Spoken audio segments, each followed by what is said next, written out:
Interestingly, despite a brief burst of popularity some time ago, roguelike dungeon crawlers have all but moved away from the spotlight, being increasingly dominated by turn-based and strategic RPGs. 100 Trials by Fusion Reactions extends the original 100 Rogues' challenge mode into a full-fledged game, piggybacking on the recent trend of turn-based titles and adding its own spin on things. For those familiar with the original title, not a lot has changed. In fact, you'd be forgiven for being a little disappointed, as 100 Trials strips away many of the random variables that made conquering Rogue so challenging and exciting. However, the upshot is a huge selection of puzzle-oriented stages that require precision and a keen sense for exploiting game mechanics to survive. You start off the game as a dungeoneer, a man in black-like character tasked to scour the dungeon for proof of Satan's destruction, something the rogues of the original supposedly managed years prior.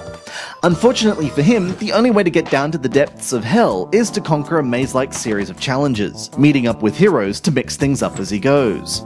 The focus on preset puzzle-oriented stages removes an emphasis on luck and survival and more on tactical consideration, with many challenges also sporting bonus objectives such as taking minimal damage or completing the puzzle in as few steps as possible.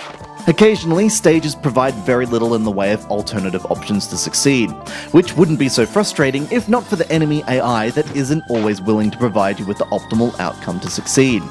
Much, if not all, of the artwork and gameplay of 100 Trials is taken directly from its predecessor, with the same touch-based controls, touch to move and attack, simple tap-based menus and so on, and cute sprite work punctuating the game's levels. What 100 Trials ultimately represents is a pastiche of elements that make up a roguelike title, boiled down into bite-sized chunks that can be mastered over time. It may not be as fresh for veterans of 100 Rogues, but for some this is a far better way to approach such a complex RPG system, and heartily recommended if you enjoy puzzling turn-based titles. This has been Andrew with AppSpy.com. We review, you decide.